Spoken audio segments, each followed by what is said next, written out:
محترم سامعین اکرام، تمام قسم کی تعریف و توصیفات، کبریائی، بڑائی، بزرگی، شان و شوکت اس اللہ وحدہ لا شریک کے لیے لائق و زیبا ہے، جس نے ہمیں اس دنیا فانی کے اندر پیدا کیا اور پیدا کرنے کے بعد یوں ہی نہیں چھوڑ دیا تاکہ ہم کھائیں پئیں، جوان ہوں، نشو نما پائیں، بوڑھے ہوں، مر جائیں، بلکہ اللہ تعالیٰ نے ہمیں اس دنیا فانی کے اندر ایک مقصد کے تحت پیدا کیا ہے، اور وہ مقصد اللہ تعالیٰ اپنی کتاب قرآن مجید میں ارشاد فرماتا ہے وَمَا خَلَقْتُ الْجِنَّ وَالْإِنسَ إِلَّا لِيَعْبُدُونَ، کہ میں نے جنات اور انسانوں کو صرف اور صرف اپنی عبادت کے لیے پیدا کیا ہے۔ اور اگر ہم اس کی نعمتوں کو گننا چاہیں، اس کی نعمتوں کا شمار کرنا چاہیں، تو وہ خود کہتا ہے وَإِن تَعُدُّوا نِعْمَةَ اللَّهِ لَا تُحْصُوهَا، اگر تم اللہ کی نعمتوں کو گننا چاہو، اگر تم اللہ کی نعمتوں کا شمار کرنا چاہو تو لا تحصوها، تم نہیں کر سکتے۔ میرے بھائیوں، اور لاکھوں کروڑوں درود اور سلام ہو تمام ہی انبیاء اکرام پر، بالخصوص میرے اور آپ کے آخری نبی جناب محمد عربی صلی اللہ علیہ وسلم پر۔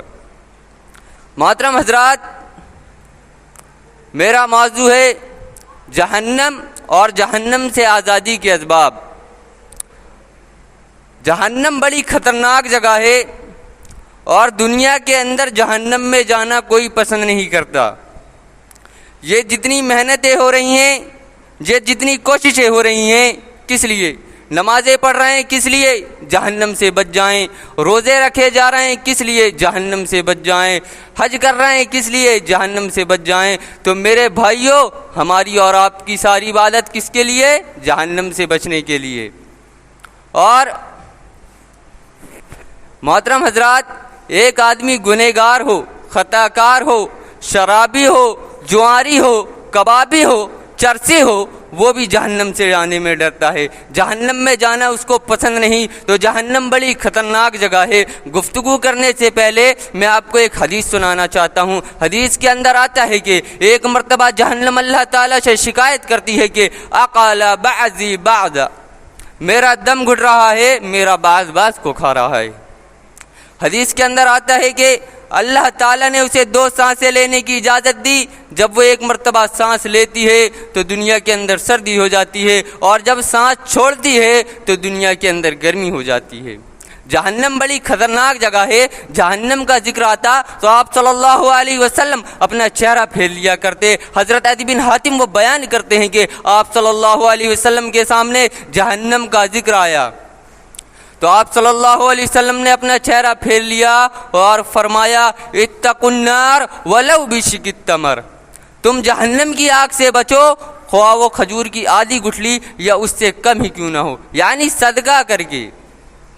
اور ایک سوال اور ہے، کیا جہنم بن چکی ہے یا بنے گی؟ نہیں میرے بھائیوں، جہنم بن چکی ہے۔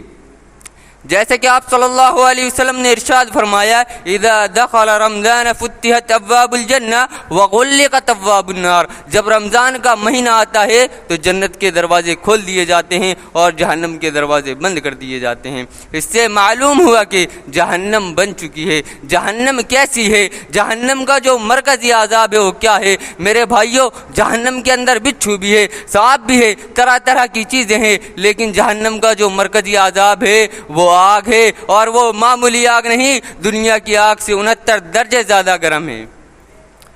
جہنم کی گہرائی کتنی ہے؟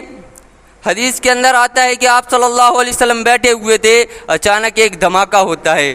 آپ صلی اللہ علیہ وسلم صحابہ کرام سے عرض کرتے ہیں کہ میرے صحابہ جانتے ہو یہ دھماکہ کس چیز کا ہے؟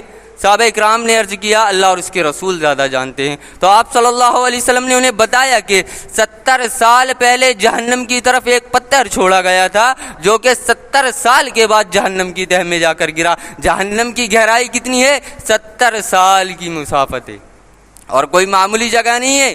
اور آگ کیسی ہوگی؟ دنیا کی طرح نہیں۔ اللہ تعالیٰ فرماتا ہے انہا ترمی بشرر کالقصر، جہنم کی جو آگ کی چنگاریاں اور شرارے ہوں گے وہ اتنے بڑے بڑے ہوں گے جیسا دنیا کے اندر محل ہوا کرتے ہیں، جیسا دنیا کے اندر قلعے ہوا کرتے ہیں۔ جیسا دنیا کے اندر محل ہوا کرتے ہیں، قلعے ہوا کرتے ہیں، اور اللہ نے جہنم کو کیسے بنایا؟ آپ صلی اللہ علیہ وسلم نے فرمایا کہ جہنم کو 100 سال جلایا گیا تو وہ سفید ہو گئی، 100 سال اور جلایا گیا تو وہ سرخ ہو گئی، لال ہو گئی، اور 100 سال اور جلایا گیا تو وہ کالی ہو گئی، اور ہمیشہ اب جہنم کالی ہی رہے گی۔ یہ جہنم ہے، 7 دروازے ہیں، جہنمیوں کو گھسیٹتے ہوئے جہنم کے قریب لایا جائے گا، جہنمیوں کو ہکالتے ہوئے جہنم کے قریب لایا جائے گا۔ اچھا، اس دنیا کے اندر کوئی چھوٹا قد والا ہوتا ہے، کوئی لمبا قد والا ہوتا ہے، اب اگر یہ جہنم میں جا رہے ہیں تب ان کی ہائٹ کیا ہوگی، یعنی جہنمیوں کا قد کتنا ہوگا؟ اللہ کے پیارے نبی فرماتے ہیں کہ سارے جہنمیوں کو 42 ہاتھ کے برابر کر دیا جائے گا، سارے قدوں کو مساوی کر دیا جائے گا، کوئی کسی سے چھوٹا نہ ہوگا، کوئی کسی سے لمبا نہ ہوگا، سارے قدوں کو برابر کر دیا جائے گا۔ اور ہماری جو باڈی ہے اس کی چوڑائی کتنی ہوگی؟ اللہ کے پیارے نبی فرماتے ہیں مزیدۃ الثلاثۃ ایام، اگر کوئی گھڑ سوار دائیں کندھے سے بائیں کندھے کی طرف اپنا گھوڑا لے کر نکل پڑے تو اس کو 3 دن کا ٹائم لگے گا، یعنی ہمارے سینوں کو بھی چوڑا کر دیا جائے گا۔ اور جہنمیوں کے دانت کتنے بڑے بڑے ہوں گے؟ اللہ کے پیارے نبی فرماتے ہیں کہ احد پہاڑ کے برابر جہنمیوں کے دانت ہوں گے۔ کان اور کندھے کے درمیان کتنی دوری ہوگی؟ اللہ کے پیارے نبی فرماتے ہیں 70 سال کی دوری، یعنی جہنمیوں کو اور بڑا کیا جائے گا تاکہ عذاب کے اندر کوئی کمی نہ آئے۔ اب دیکھیے میرے بھائیوں، جہنمیوں کو جہنم میں پھینکا جا رہا ہے، جہنمیوں کو جہنم میں ڈالا جا رہا ہے۔ جہنم کے فرشتے کہیں گے اے جہنمیوں، یہ تم کہاں چلے آئے؟ وبئس المصیر، یہ تو بہت خراب جگہ ہے، یہ تو بہت خراب ٹھکانہ ہے۔ کیا تمہارے پاس کوئی نبی نہیں آیا تھا؟ کیا تمہارے پاس کوئی رسول نہیں آئے تھے؟ کیا تم تک قرآن و حدیث کی تعلیم نہیں پہنچی تھی؟ وہ کہیں گے نہیں، نبی بھی آئے تھے، رسول بھی آئے تھے، قرآن و حدیث کی تعلیم بھی ہم تک پہنچی تھی، مگر ہم نے اس پر عمل نہیں کیا، ہم اس پر چلے نہیں، ہم نے اس کو ایک کان سے سنا اور دوسرے کان سے نکال دیا۔ جہنمیوں کو جہنم میں پھینکا جا رہا ہے، جہنمیوں کو جہنم میں ڈالا جا رہا ہے۔ اور جہنم کا معاملہ کیسا ہے؟ جہنم درد ہے۔ جنت کا معاملہ کیسا ہے؟ ایک درجہ، اس کے اوپر دوسرا درجہ، اس کے اوپر تیسرا درجہ، مگر جہنم کا معاملہ کیسا ہے؟ ایک درد، اس کے اوپر دوسرا درد، اس کے اوپر تیسرا درد۔ جہنمیوں کو جہنم میں پھینکا جا رہا ہے، جہنمیوں کو جہنم میں ڈالا جا رہا ہے، جس کا جو مقام ہے وہ اس مقام میں جا گر رہا ہے، جو جتنا گنہگار ہے اتنا نیچے جا رہا ہے۔ اب جہنمیوں کو مکان دیے جائیں گے، اور وہ مکان کیسے ہوں گے؟ اللہ تعالیٰ فرماتا ہے وَإِذَا أُلْقُوا مِنْهَا مَكَانًا ضَيِّقًا، انہیں بہت زیادہ تنگ مکان دیے جائیں گے۔ قرآن پر غور کرو، اللہ کی قسم روح کانپ جائے گی۔ اللہ تعالیٰ فرماتا ہے مَكَانًا ضَيِّقًا، بہت زیادہ تنگ ہوں گے۔ کتنے تنگ؟ مفسرین لکھتے ہیں اگر کوئی آدمی اس مکان کے اندر چلے جائے اور کروٹ لینا چاہے تو کروٹ نہیں لے سکتا میرے بھائیو، اتنے زیادہ وہ تنگ مکان ہوں گے۔ اور اب جہنمیوں کے رہنے کا انتظام کیا جا رہا ہے، جہنمیوں کے لیے بستر لگائے جا رہے ہیں، اور وہ بستر کیسا ہوگا؟ اللہ تعالیٰ فرماتا ہے لَهُم مِّن جَهَنَّمَ مِہَادٌ وَمِن فَوْقِهِمْ غَوَاشٍ، جہنمیوں کے لیے جو بستر لگایا جائے گا وہ بھی آگ کا ہوگا، جو چادر دی جائے گی وہ بھی آگ کی ہوگی، اور جو اوڑھنی دی جائے گی وہ بھی آگ کی ہوگی۔ مکان بھی تنگ ہے، جو چادر ہے وہ بھی آگ کی ہے، پورا بستر ہی آگ کا ہے۔ اور وَمِن تَحْتِهِمْ ظُلَلٌ مِّنَ النَّارِ وَمِن فَوْقِهِمْ ظُلَلٌ، جہنمیوں کے نیچے بھی آگ ہوگی، اوپر بھی آگ ہوگی، دائیں بھی آگ ہوگی، بائیں بھی آگ ہوگی، یعنی جہنم میں آگ کے سوا کچھ نہیں ہوگا۔ اور جہنمیوں کو کپڑے بھی دیے جائیں گے، اور وہ کپڑے کیسے ہوں گے میرے بھائیوں؟ تارکول کے کپڑے ہوں گے، جس سے سڑک وغیرہ بنائی جاتی ہے، جسے ڈامر کہتے ہیں، تارکول کے کپڑے ہوں گے۔ اور تارکول کے اندر 3 صفتیں پائی جاتی ہیں۔ پہلا تو یہ کہ وہ گرم بہت جلدی ہو جاتا ہے، دوسری تو یہ کہ آگ بھی بہت جلدی پکڑ لیتا ہے، اور تیسری یہ کہ وہ جسم چپک جاتا ہے۔ اگر آپ کے جسم میں کوئی تارکول لگ جائے تو آپ کے جسم کا وہ حصہ کاٹنا پڑے گا میرے بھائیوں، اتنا خطرناک وہ تارکول ہوگا۔ اور جہنمیوں کو غسل کرایا جائے گا اور وہ پانی کیسا ہوگا؟ اللہ تعالیٰ فرماتا ہے جہنمیوں کو غسل کرایا جائے گا اور وہ پانی کیسا ہوگا، کتنا زیادہ گرم ہوگا، اگر سر میں انڈیلا جائے تو سر میں فوراً سوراخ ہو جائے گا، اور جب جسم کے اندر جائے گا تو پورا جسم تباہ و برباد ہو جائے گا، پورا جسم ہلاک و برباد ہو جائے گا میرے بھائیو، اتنا زیادہ وہ گرم پانی ہوگا۔ مائع حمیم اتنا زیادہ گرم ہوگا کہ سر میں اگر ڈالا جائے تو فوراً چھید ہو جائے گا، اور جب جسم کے اندر جائے گا تو پورا جسم تباہ و برباد ہو جائے گا میرے بھائیو، اتنا زیادہ وہ گرم پانی ہوگا۔ اور وَتَغْشَىٰ وُجُوهَهُمُ النَّارُ، اور چہرہ آگ میں جھلس رہا ہوگا، چہرے پہ آگ کے سوا کچھ نہیں ہوگی۔ یہاں دنیا میں کریم لگا لیتے ہیں، ہینڈسم بن جائیں، فیس واش لگا لیتے ہیں، مگر جہنم میں چہرہ کیسا ہوگا؟ وَتَغْشَىٰ وُجُوهَهُمُ النَّارُ، چہرہ آگ میں جھلس رہا ہوگا، چہرے پہ آگ کے سوا کچھ نہیں ہوگی۔ اور جہنمیوں کو کھانا دیا جائے گا، اور وہ کھانا کیسا ہوگا؟ اللہ تعالیٰ فرماتا ہے ان الشجرۃ الزقوم طعام الاسیم، جہنمیوں کو جو کھانا دیا جائے گا وہ زقوم ہوگا۔ یہ زقوم کیا ہے؟ زقوم کسے کہا جاتا ہے؟ جہنم کی جڑ سے ایک پیڑ نکل رہا ہے جسے زقوم کہا جاتا ہے، جس کی جو ٹہنی ہوں گی نا وہ سانپ کے منہ کی طرح ہوں گی، بہت ہی خطرناک ہے وہ زقوم کا درخت۔ اگر اس کی اللہ کے نبی فرماتے ہیں اگر زقوم کا ایک قطرہ، ایک بوند دنیا کے اندر گرا دی جائے نا تو پوری دنیا تباہ و برباد ہو جائے گی، پوری دنیا ہلاک و برباد ہو جائے گی میرے بھائیوں۔ جہنم بڑی خطرناک جگہ ہے، اور اب اگر ہمیں جہنم سے نجات حاصل کرنی ہے تو وہ کون سے ایسے افعال و اعمال ہیں جن کی بنا پر ہم جہنم سے نجات حاصل کر سکتے ہیں؟ آئیے دیکھتے ہیں۔ اللہ تعالیٰ فرماتا ہے فَمَنْ زُحْزِحَ عَنِ النَّارِ وَأُدْخِلَ الْجَنَّةَ فَقَدْ فَازَ وَمَا الْحَيَاةُ الدُّنْيَا إِلَّا مَتَاعُ الْغُرُورِ، پھر جس شخص کو جہنم سے دور اور جنت میں داخل کر دیا جائے گا در حقیقت وہی شخص کامیاب ہوگا، اور یہ دنیا کی زندگی تو محض دھوکے کا سامان ہے۔ نمبر 1 ہے توحید، جہنم سے آزادی حاصل کرنے کا سب سے بڑا سبب اللہ رب العزت کی توحید کو دل کی گہرائیوں سے تسلیم کرنا۔ حضرت عبادہ بن صامت رضی اللہ تعالیٰ عنہ بیان کرتے ہیں کہ میں نے آپ صلی اللہ علیہ وسلم کو فرماتے ہوئے سنا تھا کہ آپ صلی اللہ علیہ وسلم نے ارشاد فرمایا من شہد لا الہ الا اللہ وان محمد رسول اللہ حرم اللہ علیہ النار، جو آدمی ایک گواہی دے کے اللہ کے سوا کوئی معبود و برحق نہیں اور محمد صلی اللہ علیہ وسلم اللہ کے رسول ہیں، تو اللہ تعالیٰ نے ایسے انسان پر جہنم کو حرام قرار دیا ہے۔ اسی طرح حضرت عمر بن خطاب رضی اللہ تعالیٰ عنہ بیان کرتے ہیں کہ میں نے آپ صلی اللہ علیہ وسلم نے ارشاد فرمایا کہ میں ایک ایسا کلمہ جانتا ہوں جس کو کوئی بندہ سچے دل کے ساتھ پڑھے پھر اسی پر اس کی موت آ جائے تو اللہ تعالیٰ نے ایسے انسان پر جہنم کو حرام قرار دیا ہے، اور وہ کلمہ یہی ہے لا الہ الا اللہ محمد رسول اللہ۔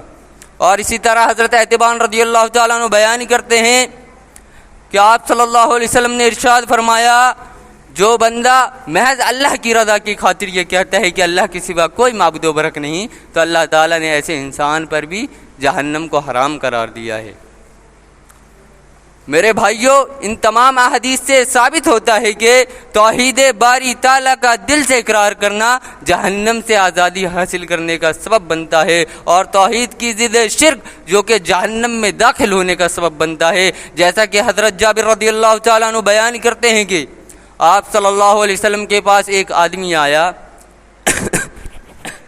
اور کہنے لگا مع الموجبتان، دو واجب کرنے والی چیزیں کون کون سی ہیں؟ تو آپ صلی اللہ علیہ وسلم نے ارشاد فرمایا من مات لا یشرک باللہ شیئا دخل الجنہ ومن مات یشرک باللہ دخل النار، جس شخص کی موت اس حالت میں آئی کہ اس نے اللہ کے ساتھ کسی کو شریک نہیں کیا، اس نے اللہ کے ساتھ کسی کی پوجا نہیں کی، وہ اللہ کے علاوہ مسجد کے علاوہ کہیں گیا نہیں، وہ مزاروں میں نہیں گیا، تو ایسا انسان کل برود قیامت اللہ تعالیٰ اس کو جنت میں داخل کرے گا۔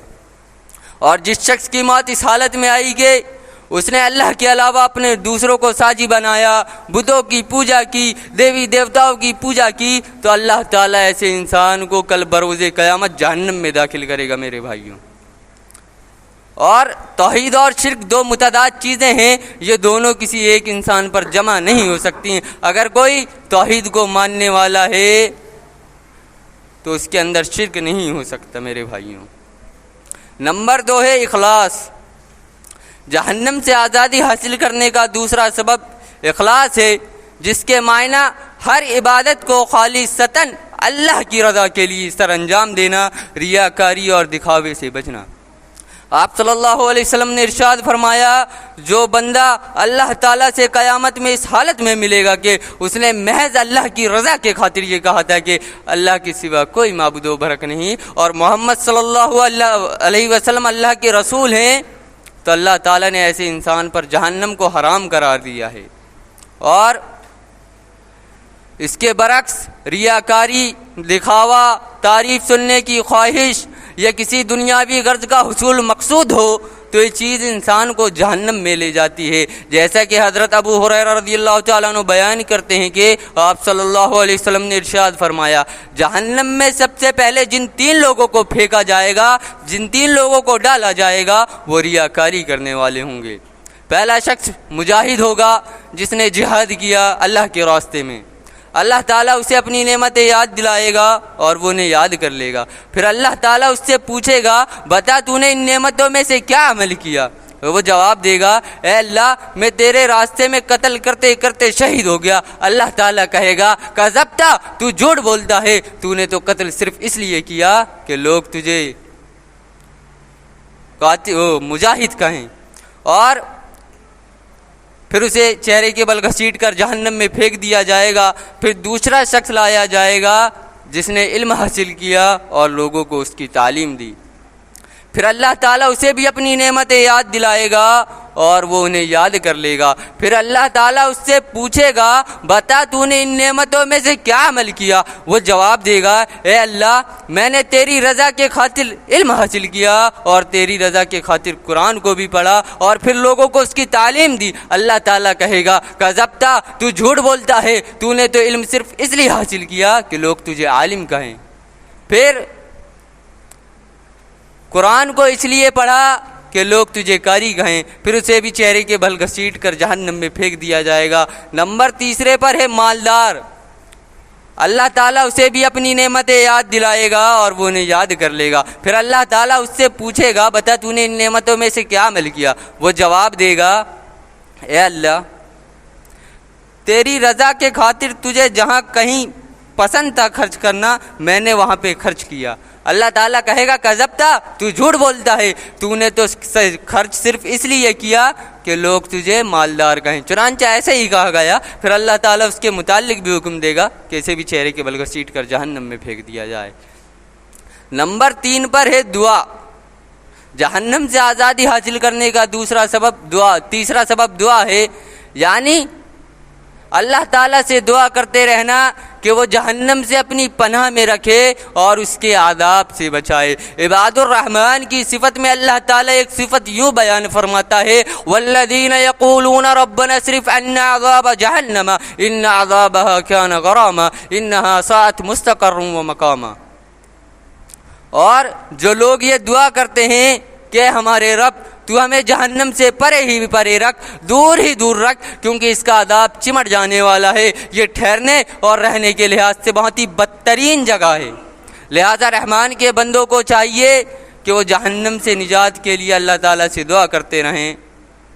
اور اس کی فضیلت اس قدر زیادہ ہے کہ حضرت انس رضی اللہ تعالیٰ عنہ بیان کرتے ہیں کہ آپ صلی اللہ علیہ وسلم نے ارشاد فرمایا، جو شخص 3 مرتبہ جنت کا سوال کرتا ہے تو جنت کہتی ہے، اے اللہ تو اسے جنت میں داخل کر دے، اور جو شخص 3 مرتبہ جہنم سے پناہ طلب کرتا ہے تو جہنم کہتی ہے، اے اللہ تو اسے مجھ سے بچا لے، یعنی خود جو دعا کر رہا ہے اس سے بچنے والے کے لیے بھی جہنم دعا کرتی ہے میرے بھائیوں۔ اور حضرت انس رضی اللہ تعالیٰ عنہ بیان کرتے ہیں کہ آپ صلی اللہ علیہ وسلم اکثر یہ دعا کرتے تھے، ربنا آتنا فی الدنیا حسنۃ وفی الآخرۃ حسنۃ وقنا عذاب النار، اے اللہ تو ہمیں دنیا میں اچھائی عطا کر اور آخرت میں بھلائی دے اور جہنم کے عذاب سے بچا لے۔ میرے بھائیوں، آخر میں دعا کرتا ہوں کہ اللہ تعالیٰ تو ہم سب مسلمان بھائیوں کو اچھے اور نیک عمل کرنے کی توفیق عطا کر، اور جو بیمار ہیں انہیں شفائے کاملہ عاجلہ عطا کر، اور جب تک ہمیں اس دنیا پہ رکھ دین اسلام پر رکھ، اور جب ہمارا خاتمہ ہو دین اسلام پر ہو۔ آمین۔ وآخر الدعوانا ان الحمد للہ رب العالمین۔